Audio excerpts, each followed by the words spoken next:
नमस्कार, आप देख रहे हैं मिथिक मंथन, जहां हम पुराणों के अनसुने पन्नों को खोलते हैं और आपको ले चलते हैं सृष्टि की गहराइयों में। आज की कथा शुरू होती है उस क्षण से जब राक्षसों मधु और कैटअप के मांस से बनी पृथ्वी अब केवल एक ढांचा नहीं रही थी, अब समय था इसे सजाने संवारने का।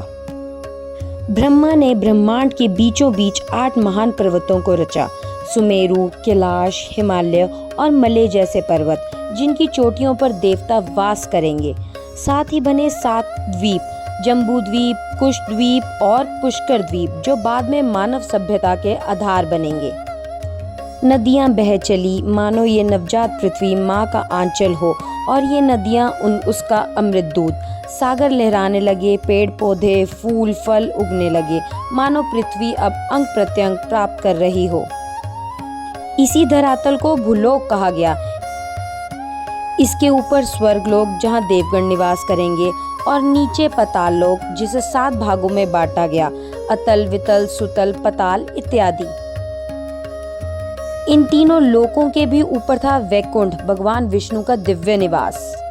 अब समय को भी दिशा दी गई। ब्रह्मा ने उसे बांटा 4 युगों में: श्वेत सतयुग, रक्तवर्ण त्रेता युग, पीला द्वापर युग और अंधकारमय कलयुग।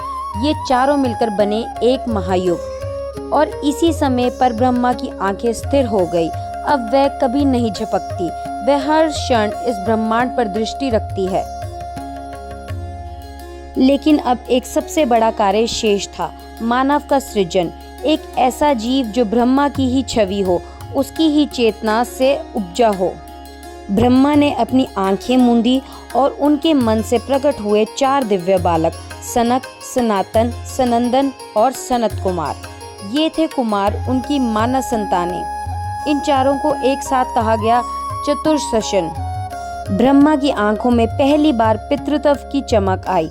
उन्होंने इन बालक सन्यासियों से कहा, तुम्हें मैंने इसलिए उत्पन्न किया है ताकि तुम सृष्टि में प्रजनन के कार्य में मेरी सहायता कर सको। लेकिन कुमारों ने हाथ जोड़कर कहा, नहीं नहीं। ब्रह्मा चौंक उठे।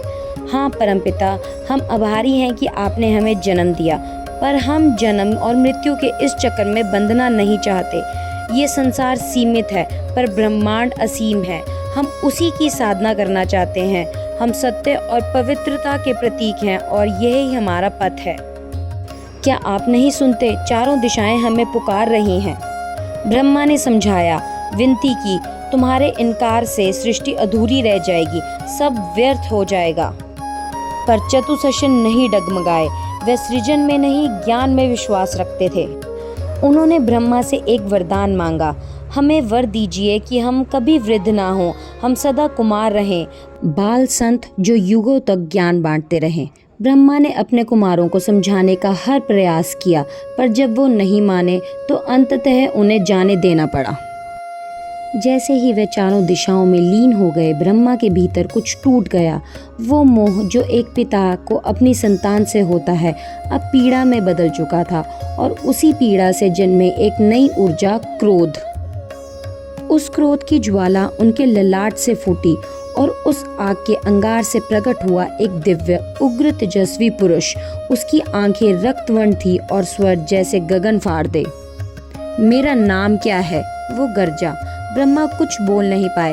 वो दिव्य पुरुष अब और भी प्रज्वलित हो उठा, मेरा नाम बताओ। ब्रह्मा के मन में आया रुद्र शब्द, जो क्रोध और लालिमा दोनों का मूल है। उन्होंने कहा, तुम्हारा नाम रुद्र है। ये कोई और नहीं, स्वयं महादेव थे। वो ही शिव जो तमस गुण के अधिपति हैं, जिनके साथ अब पूर्ण हुई ब्रह्मांड की त्रिमूर्ति, ब्रह्मा सृजनकर्ता, विष्णु पालक और शिव संहारक। उनके रूप में अब अंधकार और प्रवाह दोनों सम्माहित थे। ब्रह्मा ने हाथ जोड़कर निवेदन किया, हे देव, मेरी सहायता कीजिए। सृष्टि का बोझ अब अकेला नहीं उठा सकता। शिव सहमत हुए और तुरंत सृजन आरंभ कर दिया। ब्रह्मा प्रसन्न हो उठे।